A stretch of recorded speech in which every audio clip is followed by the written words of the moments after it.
नमस्कार बच्चों, आप सभी का स्वागत है आपके अपने चैनल मेगा करियर पॉइंट पर। तो बच्चों आज हम लोग पढ़ेंगे गणित, और गणित की जो क्लास होगी बच्चों एकदम बेसिक से रहेगी। हम लोग एकदम शून्य से स्टार्ट करेंगे। देखिएगा, सबसे पहले गणित की चर्चा स्टार्ट होती है अंकों से। कहां से स्टार्ट होती है बच्चों? अंकों से होती है। तो सबसे पहले हम लोग अंक क्या होता है, हम लोग अंक की परिभाषा देख लेते हैं। देखिएगा, किसी भी संख्या को लिखने के लिए, यहाँ परिभाषा है बच्चों, किसी भी संख्या को लिखने के लिए जिन चिन्हों का प्रयोग किया जाता है उन्हें अंक कहते हैं। उन्हें क्या कहते हैं बच्चों? अंक कहते हैं। यानी कि किसी भी संख्या को लिखना होता है तो हम लोग जिसका उपयोग करते हैं वही क्या होता है बच्चों? वही होता है अंक। वही क्या होता है? वही होता है अंक। देखिएगा, यहां पर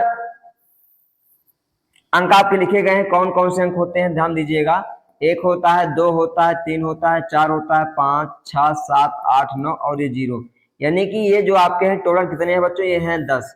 तो गणित को पढ़ने के लिए आपको केवल और केवल कितने अंकों का अध्ययन करना होता है? केवल और केवल 10 अंकों का अध्ययन करना होता है। वो कौन कौन से हैं ये बच्चों आपके लिए लिखे गए हैं। और इसके बाद हम लोग चलते हैं, अगर आपके सामने कोई बहुत बड़ी संख्या लिखी गई हो तो उसको हम लोग कहां से बच्चों? दाएं से बाएं पढ़ते हैं, और इस प्रकार से पढ़ते हैं। यहाँ निम्न प्रकार से पढ़ते हैं। यहाँ लिखा गया आपका पॉइंट। तो सबसे पहले हम लोग पढ़ेंगे इकाई, फिर दहाई, फिर सैकड़ा, फिर हजार, फिर 10,000, फिर लाख, फिर 10 लाख, फिर करोड़, फिर 10 करोड़, फिर अरब, फिर 10 अरब, फिर खरब, फिर 10 खरब, फिर नील, 10 नील, पदम, 10 पदम, शंख, 10 शंख आदि। इस प्रकार से हम लोग क्या करते हैं? किसी भी संख्या को पढ़ते हैं। वो भी किस तरफ से? दाएं से बाएं। मान लेते हैं बच्चों हम ऐसे खड़े हैं इस प्रकार से बोर्ड की साइड में फेस करके अपना, और हमारे सामने इस प्रकार से कोई संख्या लिखी गई हो। मान लेते हैं बड़ी सी संख्या लिखी गई है और इसको पढ़ना है हमको। तो दाएं से बाएं पढ़ेंगे। दाएं से बाएं देखिएगा, ये मेरा दाया होता है, ये आपका भी दाया होगा। तो इधर से हम लोग इधर को पढ़ते हुए आएंगे, और किसके अनुसार? इस प्रकार से इकाई, दहाई, सैकड़ा करते हुए। देखिएगा, सबसे पहले आपका इकाई, फिर दहाई, फिर सैकड़ा, हजार, 10,000, लाख, 10 लाख, करोड़, 10 करोड़। बच्चों यहाँ पर हम केवल और केवल 10 करोड़ तक की संख्याएं लिखे हैं। इसके बाद और भी आपकी संख्या अगर जैसे जैसे इधर बढ़ती जाएगी आप क्या करेंगे? 10 करोड़ के बाद में आपका अरब आएगा, अरब के बाद में 10 अरब, फिर खरब, 10 खरब, ऐसे ऐसे आपका बढ़ता हुआ चला जाएगा। तो याद रखना है आपको, किसी भी संख्या को हम लोग हमेशा दाएं से बाएं पढ़ते हैं, और इस प्रकार से यानी इकाई, दाएं, सैकड़ा के अनुसार हम लोग हमेशा उसकी क्या करते हैं? गणना करते हैं। तो बच्चों आशा करते समझ में आया होगा।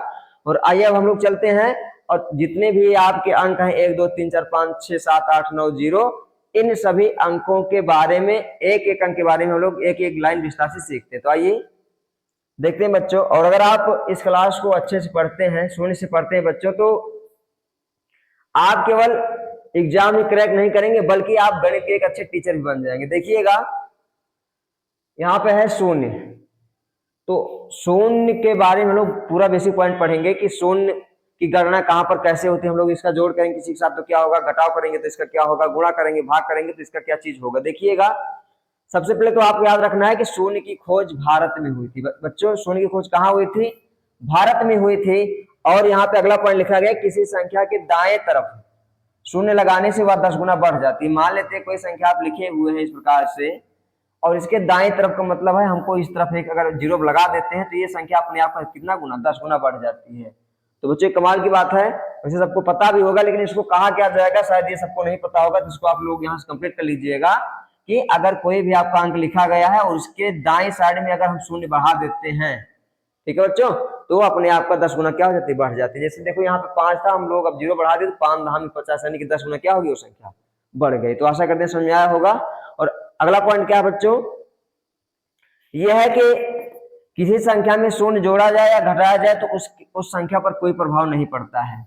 यानी कि कोई संख्या होगी, अगर हम लोग उसमें शून्य जोड़ देंगे या उसमें से शून्य घटा देंगे बच्चों, तो उस संख्या पर कोई प्रभाव उसका पड़ने वाला नहीं है। और अगला पॉइंट है, किसी भी संख्या को शून्य से गुणा करने पर, यहाँ पे है बच्चों, किसी भी संख्या को शून्य से गुणा करने पर उसका परिणाम शून्य हो जाता है। तो सबको पता होगा कि हम लोग किसी भी संख्या को अगर हम लोग 0 से गुणा कर देते हैं तो उसका परिणाम क्या हो जाता है? शून्य हो जाता है। चाहे वह बड़ी से बड़ी संख्या क्यों ना हो, बस उसका क्या करना है बच्चों?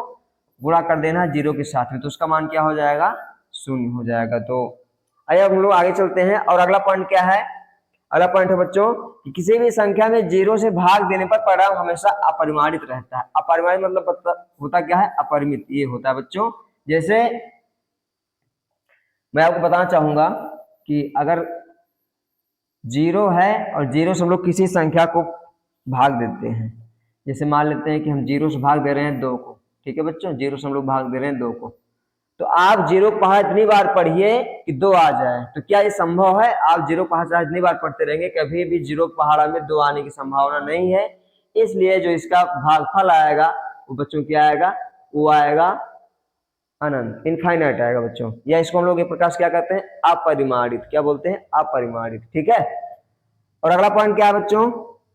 अगला है किसी भी संख्या की घात जीरो लगाने पर, किसी भी संख्या की घात जीरो लगाने पर उसका मान सदैव 1 प्राप्त होता है। उसका मान सदैव क्या प्राप्त होता है बच्चों? 1 प्राप्त होता है। देखिएगा, जैसे मान लेते हैं कि कोई भी संख्या है, जैसे 10 लिखा गया है, और अगर इसकी पावर हम लगा दिए जीरो, कितना लगा दिए? जीरो लगा दिए, तो जो इसका मान 10 है, अब ये क्या हो जाएगा? 1 हो जाएगा। क्या हो जाएगा बच्चों? ये हो जाएगा 1। या इसके अनुसार और हम लोग मान लेते हैं, अगर 1/2 कोई संख्या है और इस 1/2 का अगर हम लोग पावर लगा दें जीरो, घात कितना लगा दें? जीरो लगा दें, तो इसका भी मान क्या हो जाएगा? ये हो जाएगा 1। या इसके अलावा आप मान लें 5 लिखा गया है और इस 5 की घात जीरो लगा दे, तो इसका भी मान क्या हो जाएगा? 1 हो जाएगा बच्चों। क्या हो जाएगा? 1 हो जाएगा। तो इसको भी आपको याद रख लेना है। और ये इसी में नहीं, केवल संख्या में ही नहीं, इसके अलावा मान लेते हैं अगर आपका एक्स वाई जेड है और इसकी पावर अगर आपकी क्या हो? जीरो हो, तो इसका भी मान क्या होगा? सदैव 1 होगा। वाई लिखा है, इसकी पावर अगर जीरो हो तो हमेशा क्या होगा? 1 होगा। तो याद रखना आपको ये वाला पॉइंट कि किसी भी संख्या की घात जीरो लगाने पर उसका मान सदैव 1 प्राप्त होता है। तो आशा करते हैं पॉइंट समझ में आया होगा। और अगला पॉइंट आपका दिया गया है कि पूर्ण संख्याएं शून्य से प्रारंभ होती हैं। जो पूर्ण संख्याएं होती हैं बच्चों, कहां से प्रारंभ होती हैं? वो शून्य से प्रारंभ होती है। तो पूर्ण संख्याएं आपकी इस प्रकार से होती है ना, 0, 1, 2, 3, 4, 5, इस प्रकार से। तो शून्य से प्रारंभ हो रही है ना, देखो ये शून्य से स्टार्टिंग है, इसलिए हम लोग ये पॉइंट याद रखेंगे कि पूर्ण संख्याएं सदैव जो है कहां से स्टार्ट होती है? शून्य से प्रारंभ होती है। और अगला पॉइंट है बच्चों कि शून्य ना तो सम है और ना ही विषम है। तो ये जो शून्य है यानी कि जीरो जो है, ये ना तो सम है और ना ही विषम है। तो बच्चों आशा करते हैं समझ में आ गया होगा। हम लोग इसमें पढ़े हैं क्या?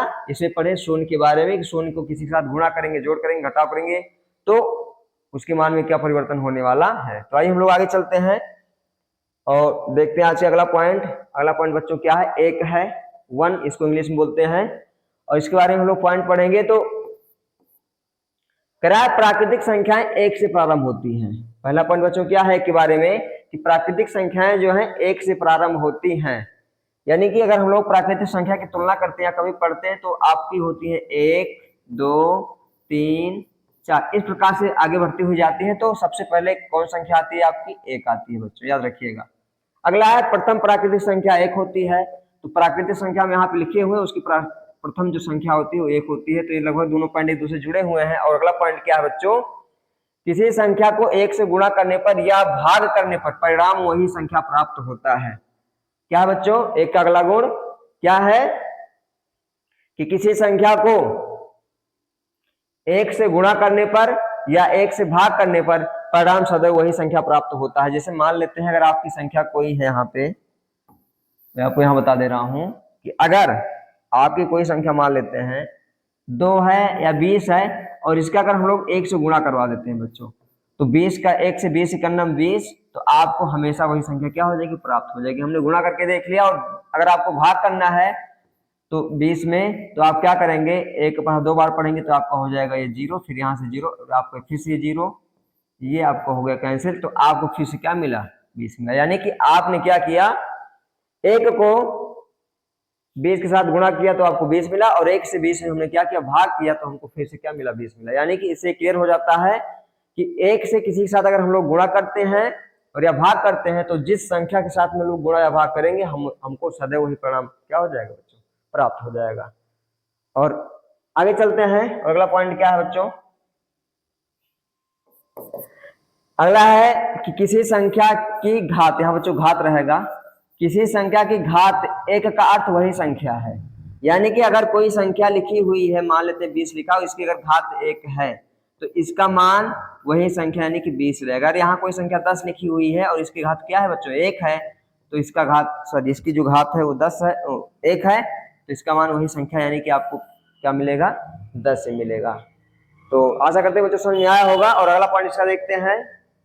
अगला पॉइंट क्या है, एक का घातांक कितना भी ज्यादा हो उसका मान, बच्चों यहाँ पे मान रहेगा, उसका मान सदैव एक होता है। यानी कि एक है, मान लेते हैं एक लिखा गया है, एक ये है, और इसकी घातांक आप चाहे इतना बढ़ा दीजिए, चाहे इतना, चाहे 20, चाहे 100, चाहे 200, चाहे हजारों में कर दीजिए, लेकिन इसका जो मान होगा वो सदैव कितना मिलेगा बच्चों, वो मिलेगा आपको सदैव एक। क्या मिलेगा, एक मिलेगा। तो इस पॉइंट को याद रखिएगा कि एक रहेगा, उसकी घात आप चाहे जितना बना दिए, चाहे 100 ही क्यों ना बना दे, लेकिन उसका मान सदैव क्या रहेगा, एक रहेगा बच्चों। क्या रहेगा, एक रहेगा। तो आशा करते हैं समझ में आ गया होगा। और अगला पॉइंट इसमें बच रहा है लास्ट वाला, ये क्या है, एक का वर्गमूल और घनमूल भी एक ही होता है। यानी कि एक का अगर हम लोग वर्गमूल निकालें और एक का घनमूल निकालें बच्चों, तो हमेशा क्या मिलेगा, हमको एक ही प्राप्त होगा। तो आशा करते हैं कि अमेजिंग पॉइंट जो है पढ़ने में आपको मजा आया होगा। और चलते हैं आगे और सीखते हैं हम लोग दो के बारे में। देखिएगा, दो को हम लोग अंग्रेजी में बोलते हैं टू, और इसको शब्दों में लिखते हैं ये दो। देखिएगा इसमें पहला पॉइंट बच्चों क्या है, दो प्रथम सम संख्या होती है।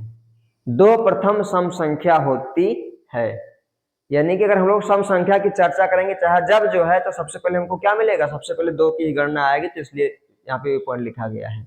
और अगला है दो प्रथम अभाज्य संख्या होती है, यानी कि दो प्रथम सम संख्या भी होती है और दो प्रथम अभाज्य संख्या भी होती है। यानी कि अगर हम लोग अभाज्य संख्या को लिखने के स्टार्ट करेंगे लिखना, तो सबसे पहले किसका नाम लेंगे, अभाज्य संख्या में दो का ही नाम लेंगे। और अगला है एकमात्र सम अभाज्य संख्या दो होती है। इसका मतलब क्या है बच्चों, कि अगर देखें तो दो जो है, ये दो एकमात्र ऐसी संख्या है जो सम होने के साथ साथ अभाज्य भी होती है। क्या होती है बच्चों, सम होने के साथ साथ अभाज्य भी होती है। और अगला पॉइंट क्या है बच्चों, किसी भी संख्या के इकाई के स्थान पर दो हो तो वह कभी पूर्ण वर्ग संख्या नहीं हो सकती है। अगर मान लेते हैं आपके सामने कोई बहुत बड़ी संख्या इस प्रकार से लिखी गई है, और अगर यहाँ पे आपका इकाई अंक दो आ गया, कितना आ गया बच्चों, दो आ गया है, तो वह संख्या कभी भी पूर्ण वर्ग संख्या नहीं हो सकती। कभी भी ये पूर्ण वर्ग संख्या नहीं हो सकती। इसका अगर हम लोग वर्गमूल निकालेंगे तो कभी भी वो पूर्णांक में नहीं प्राप्त होगा बच्चों, वर्गमूल के रूप में आएगा। तो इसलिए ये पॉइंट आपका लिखा गया है। और अगला पॉइंट क्या है, दो के अलावा सभी सम संख्याएं भाज्य संख्याएं होती है। यानी कि दो को छोड़ करके जितनी भी आपकी संख्याएं सम हैं, जितनी भी आपकी संख्याएं सम हैं, सब संख्याएं क्या होती हैं, भाज्य होती हैं। क्या होती है बच्चों, भाज्य होती है। देखिएगा ये भाज्य और अभाज्य और ये सम, इन सब की चर्चा हम बाद में करेंगे इसी अगले वाले पड़ाव में। तो आशा करते समझ में आया होगा। और आज का हम लोग देखते हैं अगला पॉइंट। अगला क्या बच्चों, 3 है, यानी कि 3 है। और 3 के बारे में केवल और केवल हमको एक पॉइंट निकल के मिला है, वो क्या है कि किसी भी संख्या के इकाई स्थान पर 3 हो तो वह कभी पूर्ण वर्ग संख्या नहीं हो सकती है। यानी कि अगर कोई संख्या आपकी है, लिखी गई है, बड़ी से बड़ी संख्या मानते हैं बच्चों, अगर ये आपको 3 मिल जाएगा इकाई अंक के रूप में, तो वह संख्या कभी भी पूर्ण वर्ग नहीं हो सकती। वह संख्या कभी भी पूर्ण वर्ग नहीं हो सकती है। ठीक है बच्चों। अब ये पूर्ण वर्ग संख्याएं क्या होती हैं, इन सबको हम लोग आगे क्लास में पढ़ेंगे। तो फिलहाल आज हम लोग यही सीख रहे हैं बेसिक पॉइंट, तो उसकी चर्चा हम लोग बाद में करेंगे। और अगला पॉइंट क्या है बच्चों, 4 है। 4 को हम लोग इंग्लिश में बोलते हैं 4, और शब्दों में लिखा जाता है इस प्रकार से, चाप्यात्मक मात्रा और 4। और इसका भी हमको एक ही पॉइंट मिला है कि प्रथम भाज्य संख्या 4 है। यानी कि अगर हम लोग भाज्य संख्या की चर्चा करेंगे, अभाज्य नहीं बच्चों, अभाज्य में तो 2 मिल जाता है, लेकिन यहाँ पे भाज्य संख्या का जब हम लोग गणना करेंगे तो वो कौन मिलेगा, सबसे पहले 4 मिलेगा। क्या मिलेगा बच्चों, 4 मिलेगा। भाज्य संख्या क्या होती है हमने आपको बता ही दिया कि हम लोग इसको बाद में पढ़ेंगे। और क्लास अगर समझ में आ रही है बच्चों, तो आप जो है चैनल पर अपना प्यार दुलार बना करके चैनल को सब्सक्राइब करते रहें और दूर तक शेयर करते रहें, ताकि हमारा भी हौसला कायम रहे बच्चों, और आपके लिए हम अच्छे से अच्छे, बेहतरीन से बेहतरीन वीडियो लाते रहे आपके लिए। और अगला पॉइंट बच्चों क्या है, 5 है। और 5 को हम लोग इंग्लिश बोलते हैं 5। क्या बोलते हैं बच्चों, 5 बोलते हैं।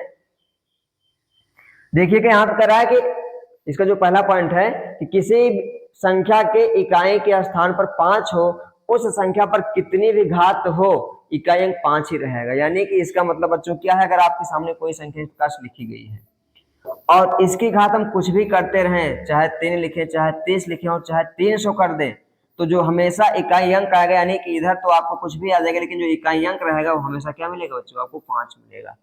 ठीक है, तो इसको याद रखना है, बहुत ही अमेजिंग पॉइंट है इसका कि मान लेते हैं हमको अगर इकाई अंक निकालना होता है कभी कुछ संख्याओं में, आगे हम लोग सवाल पढ़ेंगे, और इसमें अगर आपको दे दिया जाए इस प्रकार से 255 और इसमें पूछ ले कि इसका इकाई अंक क्या होगा, और घात हम लगा दिए, मान लेते हैं 320 लगा दिए। अब इसमें अगर आपसे पूछ लिया जाए कि इसका इकाई अंक क्या होगा बच्चों, तो हमेशा आपको याद रखना है कि इधर तो संख्या कुछ भी आएगी, लेकिन जो इकाई अंक रहेगा हमेशा वो क्या मिलेगा बच्चों, 5 मिलेगा। क्या मिलेगा, वो हमेशा 5 मिलेगा। क्यों मिलेगा, क्योंकि हम लोग यहाँ पे इस पॉइंट को पढ़ लिए हैं कि 5 को किसी भी विषम संख्या, सॉरी यह है किसी संख्या के इकाई अंक के स्थान पर 5 हो तो उस संख्या पर कितने भी घात क्यों ना हो, वो उसका इकाई अंक सदैव क्या रहेगा बच्चों, 5 ही रहेगा। तो हम आपको ये 2 उदाहरण आपको बता दिए हैं, याद रखिएगा इसको। और अगला पॉइंट है कि 5 को किसी भी विषम संख्या से गुणा करने पर इकाई अंक 5 प्राप्त होता है। ठीक है बच्चों, हम लोग क्या करेंगे, 5 को अगर किसी भी विषम संख्या के साथ में गुणा करेंगे तो हमको हमेशा इकाई अंक क्या मिलेगा, 5 मिलेगा। ये जो 5 के गुण हैं ये आपको इकाई अंक निकालने में बहुत हेल्प करेंगे, याद रखिएगा इस पॉइंट को। और अगला क्या है, 5 को किसी भी सम संख्या से गुणा करने पर इकाई अंक सदैव 0 प्राप्त होगा। यानी कि देखो 5 को ये 2 सम होता है ना, 5 दूना हो जाएगा 10, देखो आपको इकाई अंक क्या मिला, 0 मिला। और 5 का गुणा अगर हम लोग करवा लेते हैं 4 से तो 5 जो कि होता है 20, 20 में भी आपको क्या मिला, 0 मिला। और इसी प्रकार से जो विषम वाला है उसमें हम देखो 5 का गुणा अगर हम लोग करते हैं 23 तो 5 3 होता है 15, इकाई अंक आपको क्या मिल गया, 5 मिल गया। जो कि यहाँ पे आपको बताया गया था इकाई अंक हमेशा क्या मिलता है, 5 मिलता है। और इसमें आपको बताया गया इकाई अंक हमेशा क्या मिलता है, 0 मिलता है। इसलिए आपको याद रखना है कि 5 की मुलाकात जब भी सम संख्या से होगी तो हमेशा क्या मिलेगा बच्चों, वहां पे 0 मिलेगा। और 5 की मुलाकात जब होगी विषम संख्या से तो हमेशा इकाई अंक क्या मिलेगा, 5 मिलेगा। ठीक है, तो याद रखना इसको। और हम लोग पढ़ते हैं अगला पॉइंट। अगला बच्चों क्या है, 6 है। क्या है अगला अंक हमारा, 6 है। और 6 के बारे में हम लोग आइए सब पॉइंट पढ़ते हैं। और इसमें केवल और केवल बच्चों हमको एक ही पॉइंट मिला है, अगर आपको इसके अलावा कोई पॉइंट याद रहेगा तो उसको आप कमेंट में लिख दीजिएगा कि छा का ये पॉइंट हो जाएगा। क्या है बच्चों, किसी संख्या में इकाई अंक के स्थान पर छा हो तथा उस संख्या पर कितने भी घात हो तो इकाई अंक सदैव क्या मिलेगा, आपको छा मिलेगा। यानी कि मान लेते हैं 216 लिखा गया और इसके घात हम कितना भी क्यों ना लगा दें तो इसमें जो इसका जो आएगा गुणनफल वो इस प्रकार से कुछ भी आ सकता है इधर, लेकिन जो इकाई अंक रहेगा हमेशा क्या मिलेगा बच्चों, छा ही मिलेगा। क्या मिलेगा बच्चों, छा मिलेगा। तो आपको इस पॉइंट को याद रखना है। और आगे हम लोग चलेंगे और देखेंगे अगला पॉइंट क्या है मेरा।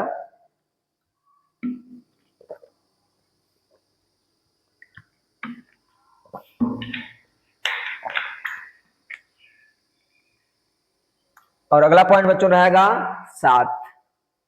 तो अगला अंक हमारा 7 है। और 7 में क्या लिखा गया, पहला पॉइंट देखिएगा।